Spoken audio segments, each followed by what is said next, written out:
Beliau selalu pesan begini, Job, jadi apapun pekerjaan kamu, apapun yang kamu lakukan, bantu itu orang-orang kecil yang ada di desa.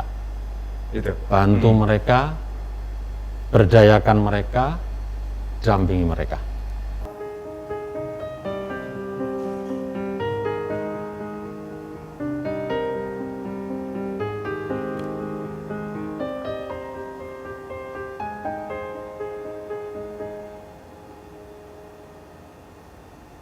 Assalamualaikum warahmatullahi wabarakatuh. Senang sekali pemirsa Gatra Bicara, saya Feby Andrian kembali menemani Anda dalam podcast spesial Gatra. Pada Maret 2021 ini menjadi bulan yang spesial karena segenap karyawan Gatra memperingati bulan Bufasan atau kepergian almarhum ya di 1 tahun lalu, tepatnya pada tanggal 31 Maret 2020. Episode yang lalu saya sudah ngobrol juga bersama dengan anggota keluarga dari almarhum Pak Bob, dan ada juga Sekjen PB Pasi dan Bang Jack yang kemarin di beberapa episode lalu sudah menyempatkan hadir di studio Gatra. Jika Anda belum menonton nih episode tadi, Anda bisa menyaksikan di kanal YouTube dari Gatra TV ya. Nah, kesempatan pada kali ini saya kedatangan sosok yang sekarang ini dekat juga dengan almarhum Pak Bopasan, yaitu Bapak Djoko Suyanto. Kalau ngomong-ngomong Bapak Djoko Suyanto ini, beliau adalah Direktur Utama dari PT Sentra Modal Harmoni, kemudian juga Komisaris Utama PT Graha Menara Hijau dan Komisaris PT BPR Nusamba Cepiring, dan sudah hadir di studio bersama saya. Selamat siang Pak Djoko Suyanto. Selamat siang Mas Feby. Assalamualaikum warahmatullahi wabarakatuh. Senang sekali sudah hadir di tengah-tengah saya dan juga pemirsa Gatra Bicara semuanya. Oke, nah ini udah lihat tadi ya mukanya sekelas ya Pak Djoko ya. Nah, kira-kira Pak Djoko apa kabarnya hari ini, sehat ya? Alhamdulillah, kita semua mudah-mudahan selalu sehat dan selalu bahagia. Selalu bahagia, oke.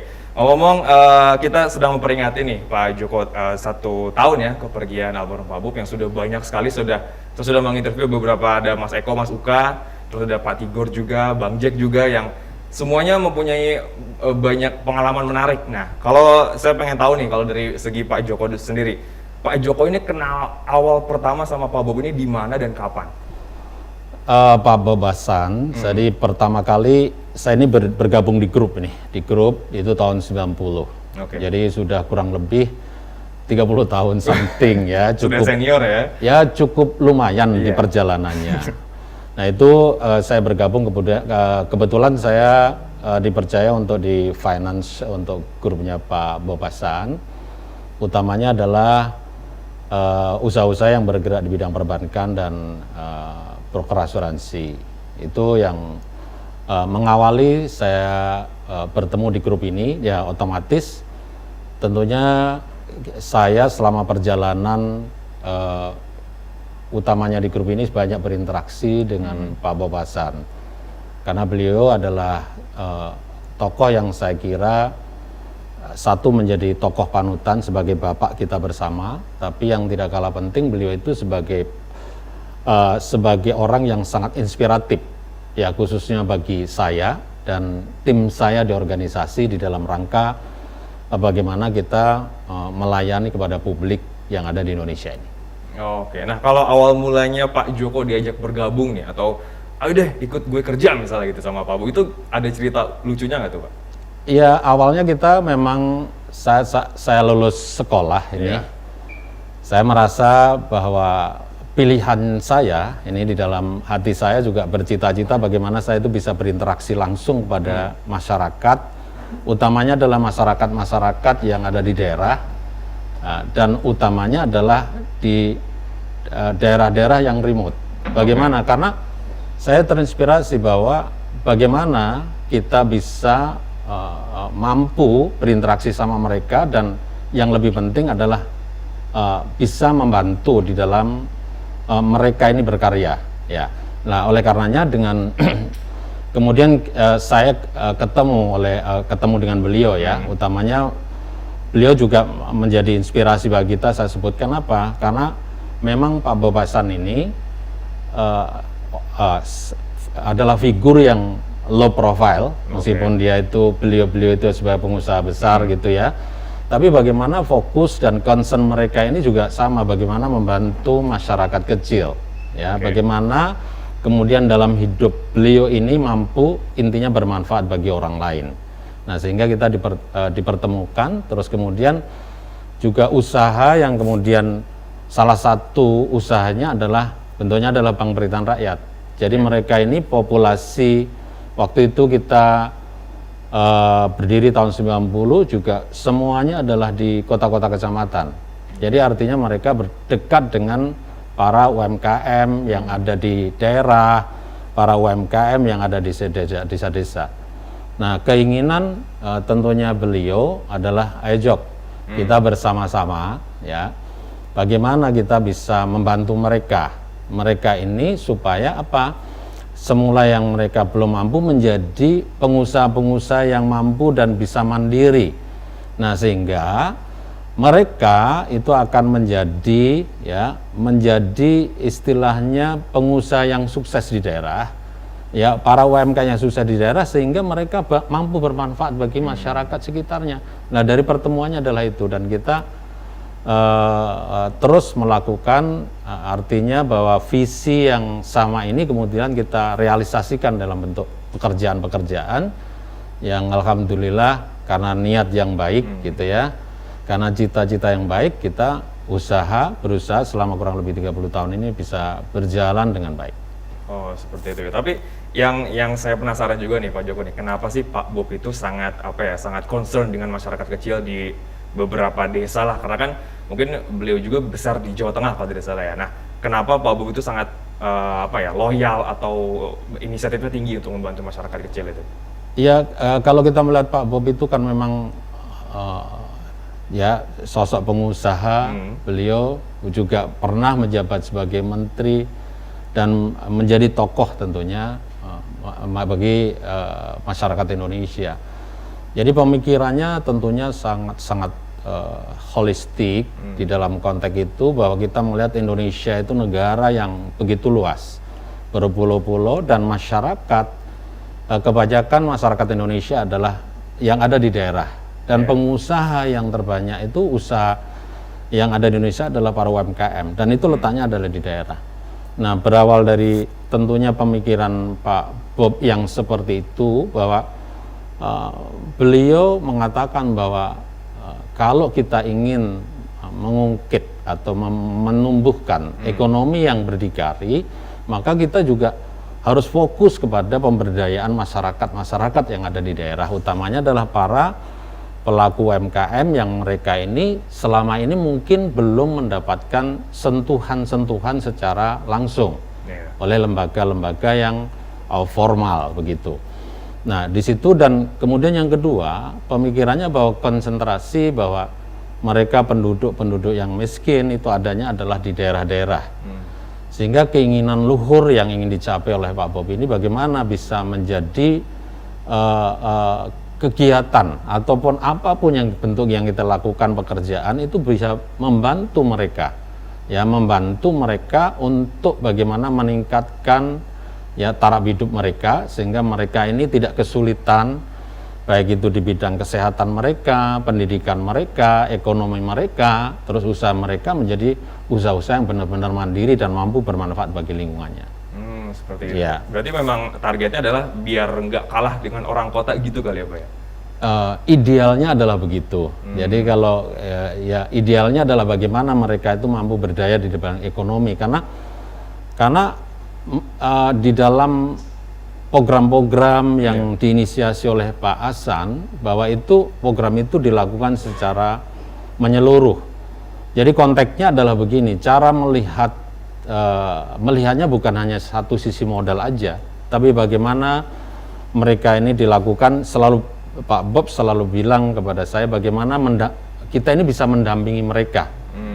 Jadi bagaimana kita melakukan pendampingan yang baik, kita siapkan pendampingan, konsultasi manajemen mereka, konsultasi di keuangan mereka. Kalau mereka itu menjadi siap, kelembagaannya kita bangun, misalnya dibentuklah wadah dari mereka ini koperasi, kemudian setelah mereka siap memang kita sambungkan dengan permodalan, yaitu utamanya adalah ke bank, sehingga benar-benar bahwa mereka ini menjadi pengusaha yang memang siap, UMKM yang siap itu. Nah, keinginan Pak Bob Hasan adalah sampai seperti itu. Jadi dari hulu ke hilir benar-benar dipikirkan sampai dengan pemasarannya gitu. Jadi dengan begitu maksud saya bahwa apa yang dipikirkan oleh Pak Bob itu bukan hanya sisi jangka pendeknya, tapi jangka panjangnya yang lebih penting bagaimana mereka itu setelah kita dampingi, kita bina, sustainability, ya, kelangsungan daripada usaha yang mereka lakukan, yaitu bisa berjalan berkelanjutan dan berjangka panjang. Oh, oke. Sustainability itu tadi ya Pak Jokowi. Nah, berarti itu menjadi cikal bakal dari BPR ini atau seperti apa nih Pak? Prinsipnya begini, kalau BPR ini kan lahir memang satu hal karena undang-undang memang fungsinya adalah bagaimana kita melakukan fungsi intermediasi, ya, intermediary financial maksud saya. Jadi bagi satu sisi kita menghimpun dana masyarakat, terus sisi lain bagaimana kita memberikan pinjaman kepada masyarakat. Itu prinsip tugas dari perbankan. Tapi memang kita, karena kita ini adalah di daerah-daerah dan kita ini rural bank, di bagaimana bersentuhan dengan para UMKM ini. Nah, artinya ketika kita bicara UMKM, bukan hanya dari sisi permodalan aja, tapi bagaimana kita melakukan pendampingan kepada mereka sehingga mereka ini benar-benar siap, benar-benar menjadi pengusaha yang mampu nanti bisa naik kelas dan mereka bisa menjadi pengusaha yang mandiri. Nah, itu yang sasaran yang tentunya kita lakukan, yang selama ini kita kerjakan. Iya. Nah, kalau untuk BPR ini sendiri sudah tersebar di banyak kota atau provinsi di mana, Pak? Kalau di grup kita itu ada di Jawa, Bali, dan Mataram. Ya, Jawa, Bali, dan Mataram. Seperti itu. Nah, berarti yang sekarang ini kan yang kita tahu kan Pak Bob ini kan suka juga dengan atletik gitu ya, Pak ya. Dan suka memberikan banyak beasiswa, banyak bantuan kepada para atlet. Nah, kalau di ini apa ya? Kalau dijabarkan, apakah memang itu program juga atau visi misi Pak Hasan juga dalam membantu ya masyarakat gitu kan di beberapa daerah di luar Indonesia, di luar Jawa maksud saya, atau seperti apa nih, Pak? Ya, kalau Pak Bob memang luar biasa ya. Jadi dari sisi beliau juga menjadi ketua umum PAS itu beberapa periode gitu sampai beliau terakhirnya masih menjabat sebagai ketua umum PASI. Jadi hebatnya adalah di dalam atletik ini beliau juga punya canangan. Jadi rewardingnya atlet itu kalau kita lihat kan Bapak merekrut banyak para atlet yang berbakat dari daerah-daerah, bibit muda lah ya. Ya, bibit muda dan berasal dari daerah-daerah. Dan kemudian secara ekonomi kebetulan mereka juga tidak berlebihan ketika direkrut, sehingga beliau juga punya pemikiran yang begitu panjang. Kenapa? Sampai atlet itu bagaimana dari dia tidak siapa-siapa, kemudian dia dicetak menjadi siapa, seperti misalnya Zohri, ya, menjadi atlet yang mendunia gitu ya. Terus kemudian dipikirkan kembali oleh Bapak, bagaimana kemudian kalau atlet itu kan pasti ada masanya, pada masanya dan ada berakhirnya masa itu. Nah, bukan hanya pada saat rekrut ya, kemudian dia proses menjadi orang hebat, tapi Bapak memikirkan setelah jadi atlet mereka bagaimana, gitu ya. Jadi sampai total gitu ya. Itu bentuk kecintaan beliau sampai memikirkan. Nah, kemudian program rewardingnya kalau mereka ini mendapat juara gitu ya, pasti kan ada reward dong, dia menerima hadiah, menerima ya bentuk apresiasi, utamanya adalah misalnya dalam bentuk rewardingnya uang tunai. Nah, beliau siapkan juga ya manajemen dari reward daripada atlet itu tuh sengaja beliau siapkan untuk menata masa depan mereka.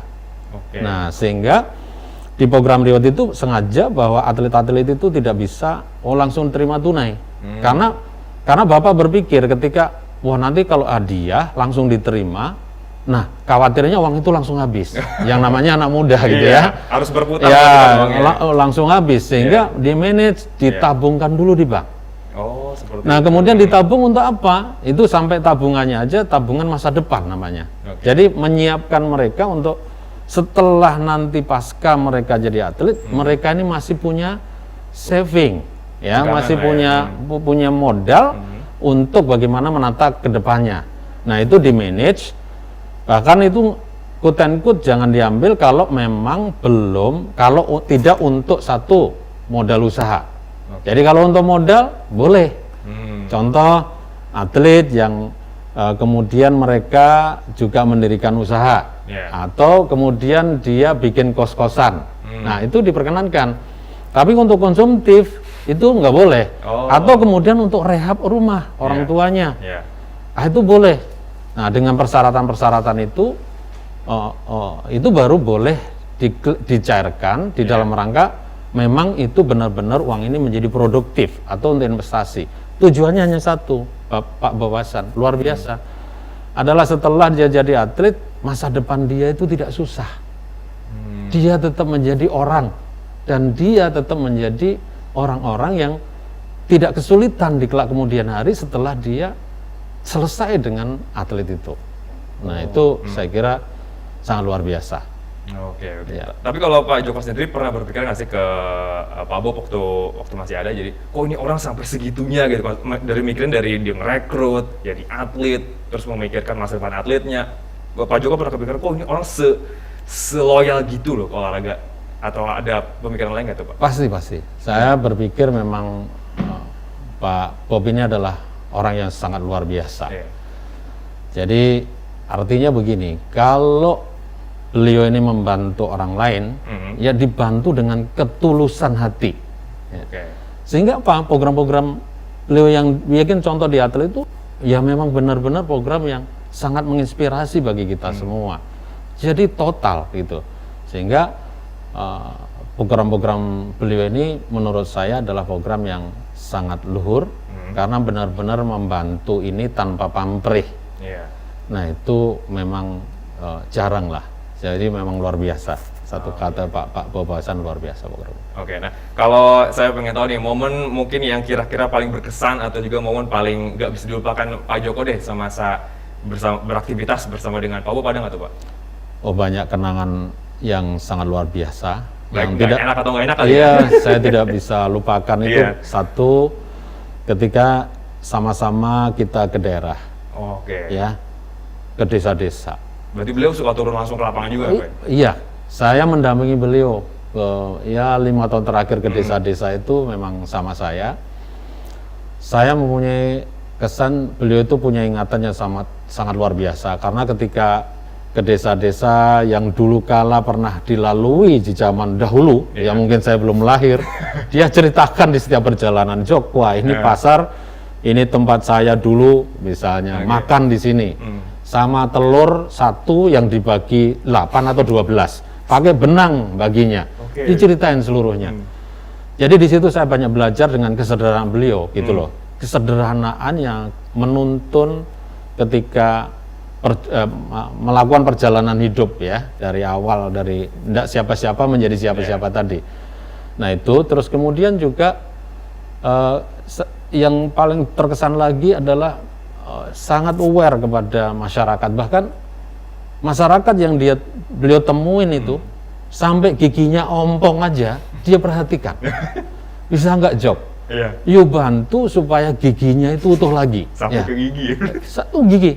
Ya akhirnya kita bikin program membantu supaya giginya masyarakat di Kampung Selo itu supaya mereka nggak ompong lagi. Nah, kita datangkan dokter dari kerjasama dengan dokter-dokter, kita datangkan untuk masang gigi. Nah, begitu detailnya, begitu perhatiannya, begitu rasa kasih sayangnya itu tinggi kepada rakyat kecil. Dan saya kira itu adalah sebuah pembelajaran bagi kita semua, bagaimana empatinya luar biasa, khususnya kepada rakyat kecil yang memang benar-benar membutuhkan bantuan itu. Tapi dari Bang Jack kemarin, terus Pak Tigor juga, dan Mas Eko kalau tidak salah bilang, Pak Bob ini nggak pernah mau disorot oleh media Pak sebenarnya. Nah kalau itu setuju nggak Pak dengan statement itu? Saya sependapat. Bapak ini selalu saya bilang datang sunyi pulang senyap. Gitu.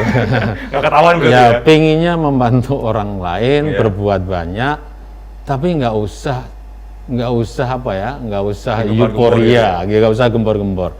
Yang penting tujuannya selesai, rakyat itu senang, dan program itu bermanfaat bagi Bapak, itu sudah bahagia. Oh, seperti itu. Ya, tadi nggak perlu, wah disorot-sorot media. Mungkin malah yang suruh ngomong banyak saya gitu ya. Oh, seperti itu ya, Pak? Iya. Tapi perwakilannya jadi Bapak berarti ya? Ya, ada momen-momen tertentu yang saya harus ngomong. Biasanya Bapak, ya ketika, contoh aja, jangankan media. Iya. Bapak itu ketika ngasih, saya bikin rundown untuk dalam satu acara yang menurut saya ya memang perlu ada. Pak, Bapak nanti kasih sambutan. Untuk apa saya sambut? Ya kamu aja yang ngomong atau siapa yang ngomong. Jadi gitu. Bapak selalu figur itu yang tidak mau tampil, ya, yang selalu siapa aku itu enggak. Jadi low profile, itu sederhana, ya, low profile, dan yang penting berkarya dan berkarya.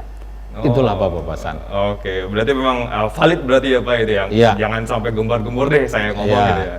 Oke. Nah, kalau berbicara mengenai strategi atau juga mungkin peninggalan legacy nih Pak Joko. Jadi kan ini terkait peningkatan kesejahteraan ekonomi masyarakat kecil seperti petani, nelayan, pedagang, peternak dan juga UMKM ini, apa aja sih yang sudah ditinggalkan atau diwariskan oleh Pak Bob kepada UMKM ini? Ya, Bapak mempunyai program membantu desa.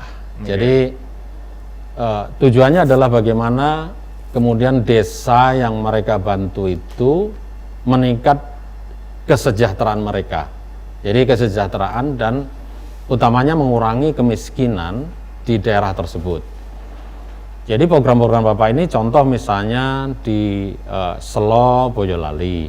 Itu adalah program bagaimana mengungkit perekonomian sana yang berbasis kearifan lokal dan berbasis ekowisata. Karena Gunung Merapi view-nya bagus. Nah, tapi potensi ini kita melihat pertanyaannya kenapa masyarakat sana kok ekonominya ada potensi wisata di depan mereka, tapi mereka tidak begini menikmati atas keindahan alam itu, malah orang lain, sehingga diberdayakan.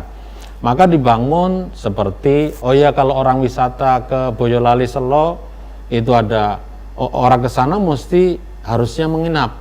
Nah, maka didirikanlah rumah penduduk yang semula nggak ada fungsinya hanya untuk keluarga, pasif ekonomi menjadi homestay. Nah, jangan homestay itu berarti dia aktif secara berekonomi, karena masyarakat datang ke sana semula tidak ada homestay, karena ada homestay menginap.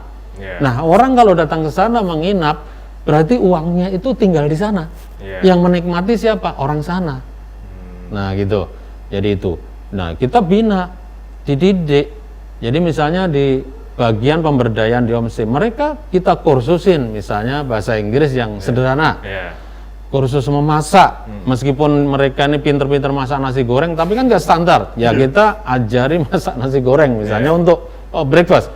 Goreng ceplok telur, ya semua orang bisa coba itu. Tapi yang standar untuk bisnis ada rumusnya. Nah, sampai sedetail itu. Sampai kemudian kita bangunkan ya website yang saya kira cukup bagus untuk ukuran desa, dan kita linkkan dengan berbagai kanal-kanal pemasaran nasional maupun internasional, sehingga mampu mengundang turisme ke situ. Ujungnya adalah desa itu menjadi desa yang begitu ramai, yang semula sunyi senyap karena isinya hanya orang petani, tapi sekarang banyak orang berkunjung ke sana. Nah, terus kemudian ini kita picu lagi. Setelah ada homestay, ada pemandangan aja, terus kemudian coba cari ide lagi bagaimana orang semakin banyak ke sana. Nah, kemudian kita dirikanlah atau kita wujudkanlah taman bunga. Tujuannya apa? Agar orang itu banyak yang berkunjung ke sana. Nah, ternyata satu minggu bisa ribuan. Kita bayangkan dari semula tidak apa-apa menjadi uang itu masuk sana. Berkunjung ke sana, kemudian yang mengelola orang sana di bawah tentunya pembinaan manajemen, pendampingan manajemen dari kita, akhirnya mampu orang berbondong-bondong ke sana, dan akhirnya itu menimbulkan values ekonomi bagi masyarakat sana. Nah, terus kemudian harus ada tempat ngopi nih kalau orang ke sana. Jadi milenial, kita juga jaring milenial. Pakai kopi, ya pakai warung kopi yang bisa untuk selfie. Selfie-nya misalnya kalau kita selfie, background-nya adalah Gunung Merapi sama ngopi. Oke. Nah, itu luar biasa. Harapannya apa? Kalau selfie di situ, dia masukkan ke Instagram, Facebook mereka, itu tersiar kabar dengan melalui media, ya media elektronik bisa tersiar kemana, dan itu dampaknya luar biasa. Karena mereka orang-orang yang itu posting di taman bunga, posting di warung kopi, itu akhirnya orang penasaran, ingin berkunjung ke sana. Dan saya bersyukur, alhamdulillah, jadi program Bapak itu bisa luar biasa, akhirnya memberdayakan masyarakat sana. Itu di daerah Selo. Belum lagi ada di Cilongo, kemudian di Dieng, sama programnya adalah program-program pemberdayaan masyarakat. Kemudian ada yang pembangunan di Desa Prambanan, itu sama. Jadi berbasis sementara yang kita kerjakan adalah di wisata-wisata. Dan kemudian kalau Cilongo benar-benar membantu, karena di sana ini ada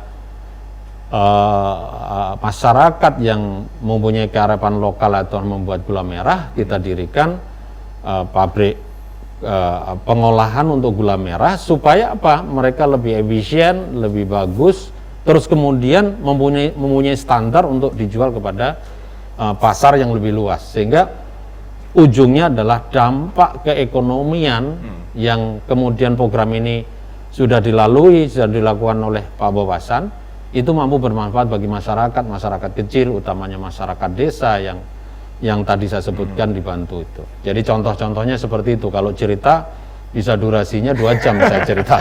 Karena apal satu-satunya saya mengikuti itu gitu. Iya. Sampai turun ke lapangan juga Iya. Iya. Nah, setelah Pak Bopasan berpulang nih, kehilangan apa sih Pak yang dirasakan mungkin oleh Pak Joko, oleh tim juga itu? Apa sih yang udah nggak ada lagi nih panutan gitu? Ada nggak tuh Pak? Ya, kita semua tentunya bersedih, ya, ditinggalkan orang yang tentunya orang yang sangat baik seperti Pak Bopasan. Tapi semuanya adalah takdir Tuhan, ya kan? Ya, kita tentunya merasa kehilangan lah sosok panutan, Bapak kita bersama-sama. Beliau begitu hangat dan begitu sangat merakyat. Nah, tentunya ini kita merasa kehilangan sosok panutan, yaitu seorang Bopasan. Nah, kira-kira masih ada nggak mungkin impian atau juga yang belum sempat dilakukan nih sama almarhum, tapi bapaknya udah nggak ada nih? Masih ada nggak yang belum terlaksana nih yang ini nih, gitu? Pak Bopasan adalah orang yang selalu bermimpi. Mimpinya begitu banyak, pengen berbuat banyak.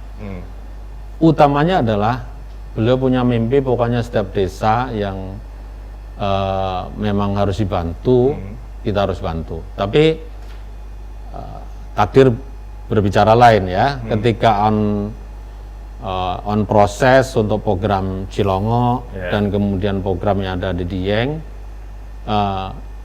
istilahnya itu belum selesai 100%, belum kita resmikan, Bapak sudah dipanggil oleh Yang Kuasa. Tapi saya yakin bahwa keinginan Bapak ini sangat kuat, meskipun sebenarnya program Cilongo, Dieng selesai pun pasti ada program-program lanjutan lainnya. Inginnya bahwa Bapak pernah bilang ke saya bahwa pengennya sisa-sisa umur beliau ini, bagaimana saya akan membantu rakyat kecil yang ada khususnya di pedesaan. Oke, seperti itu. Nah, terakhir nih Pak, 2 pertanyaan terakhir. Pesan apa sih yang mungkin Pak Bob selalu sampaikan ke Pak Joko terkait mungkin pemberdayaan masyarakat, pemberdayaan UMKM? Pesan apa yang masih diingat oleh Pak Joko? Beliau selalu pesan begini, Jok, jadi apapun pekerjaan kamu, apapun yang kamu lakukan, bantu itu orang-orang kecil yang ada di desa. Itu. Bantu mereka, berdayakan mereka, dampingi mereka. Oke. Itu. Memang membantu orang adalah passionnya Bapak ya? Pak Bob. Oke, satu kata terakhir nih, satu kata deh yang menggambarkan keseluruhan dari Bapak Muhammad Bopasan ini menurut Pak Joko apa? Satu kata aja nih Pak. Panutan. Panutan? Yes. Oke, kalau gitu sekali lagi terima kasih Pak Joko sudah hadir di podcast Gatra. Sehat selalu Bapak. Dan demikianlah pemirsa Gatra, obrolan saya bersama dengan Pak Joko Suyanto, seorang CEO dari atau komisaris utama dari PT Geraha Menara Hijau, komisaris PT BPR Nusa Cepiring juga, dan direktur utama PT Sentra Modal Harmoni. Dan juga banyak sekali pastinya pelajaran berharga dan juga peninggalan yang disampaikan Pak Joko tadi mengenai Bapak almarhum Bopasan, dan betapa semangat dan kegigihan Pak Bob untuk memberdayakan masyarakat kecil patut ditiru di masa sekarang. Baik pemirsa podcast Gatra Bicara, terima kasih juga bagi Anda yang sudah menyaksikan. Saya Feby Andrian, Bapak Joko Suyanto beserta kru yang bertugas pamit undur diri. Kita bertemu lagi di lain kesempatan. Sampai jumpa.